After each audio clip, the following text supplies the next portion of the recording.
Hi,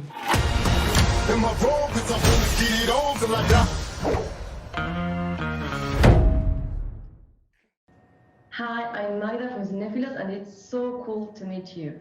Thank Firstly, you. I want to congratulate you for writing, directing, and producing Red Notice. Thank you. The scenes are so funny. How did you manage not to laugh all the time while directing? Well, I didn't always succeed. There were plenty of times where I would laugh over a take and I would feel terrible about it. You do your best, but when you're dealing with somebody like Ryan, Gal, and Dwayne, there's only so much you can do. Sometimes you do laugh over a take. I couldn't stop laughing. Oh, I'm so happy to hear that. It was so good. I want to know, what was your biggest source of inspiration for writing the script, and how was the process of it?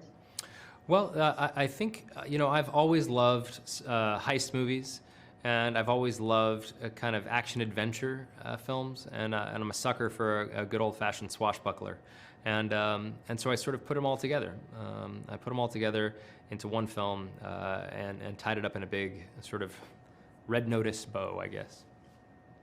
I read that this film is the most costly in Netflix history. How was working with something so massive and having to film it in so many places?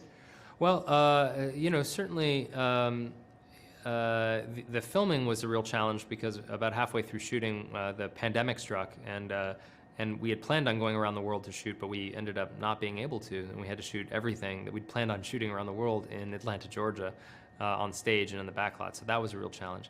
As it relates to the budget, it's incredibly wonderful to have an original idea with a budget of this scope and this size. But it really doesn't make any difference to me, whether it's $1 million budget or a $100 million budget.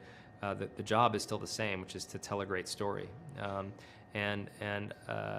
would, it doesn't change anything. Anytime you're making a movie, you're trying to tell a great story, and the people who put up the money for the movie are expecting a hit, and that's what I intend to deliver.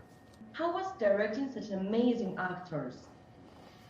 It was wonderful. Ryan, Dwayne, and Gal are each giant movie stars in their own right. They have their own franchises, and they're super pros. They've been doing it forever. But they're also incredibly lovely people. So gracious with other members of the cast and the crew.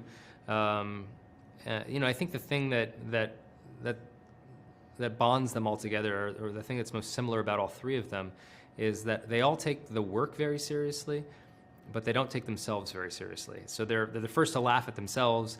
They're definitely the first to laugh at each other, and that sort of easy charm and charisma kind of translated to screen, and I'm the beneficiary of that. Well, thank you so much for the interview, and congratulations. Thank you so much. I'm so glad you liked the movie. I really appreciate your time. Thank you. Thank you.